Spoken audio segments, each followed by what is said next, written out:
Hey everyone, Ken Ravago, lead property manager and owner of the Ravago Group. And today the topic is security deposits. Whether you're a prospective rental property owner, a self-managing rental property owner, someone that's managed with the Ravago Group, I hope you find this topic useful as it pertains to security deposits. Number one, we'll talk about how much rent you can collect or how much security deposit you can collect.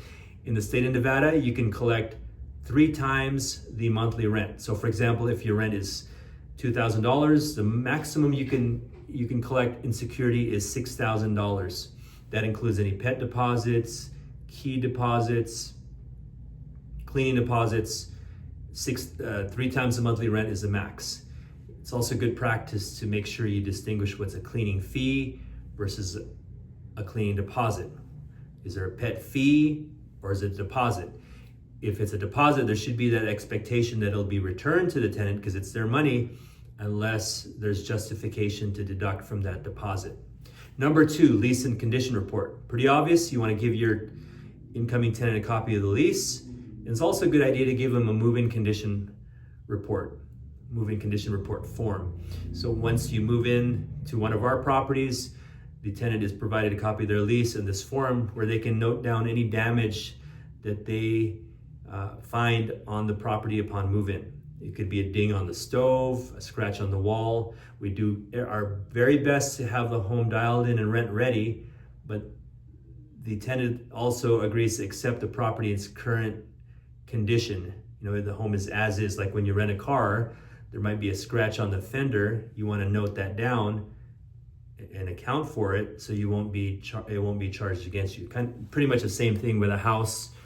And we want that form back within 3 to 5 business days with our group. So good idea to have a move-in condition report.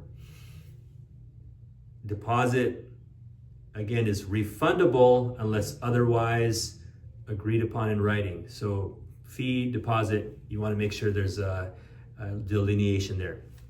Number 3, handling deposits when ownership changes. If you sell the property and you still have a leasehold, if you have 6 months left on the lease, you must either transfer that deposit to the new owner and let the tenant know in writing, or transfer the deposit right back to the tenant and again notify all parties in writing. Wherever that deposit is directed, the tenant needs to know about it and the new owner needs to know about it. There has to be an accounting for it. Number 4, returning of the deposits. Once the tenant moves out, you do your landlord walkthrough. In the state of Nevada, you have 30 days to do a security deposit disposition, which is pretty much an itemized accounting or statement of how much deposit you have in trust account and deduct any damage beyond wear and tear and then return the remaining if any. So this could be unpaid rent, damage beyond wear and tear, any unpaid utility bills. As a side point, it's a good idea to check with the utility companies to make sure the tenant didn't incur a past due balance, because oftentimes that could be attached to the property and affect the next tenant or you yourself as the owner. So you want to make sure you want to check on, in addition to damage and unpaid rent, you want to make sure you check with the utility companies. Again, you have 30 days to either return the deposit if they are owed, if there's no damage, that they get the deposit in full, or make your deductions and have an itemization of that. Good idea to also have proof of service. For us, we use a certified mail to ensure there's proof of mailing and proof of service. Number 5, quick tips. Document everything. You document either by taking a couple hundred photos, which we do with the Ravago Group prior to move-in of the tenant. We will take 1 to 200, sometimes 300 photos to document every nook and cranny of the property. We'll do baseboards, under cabinets, in drawers, exterior, interior, plants. We'll take a lot of pictures to document with timestamp.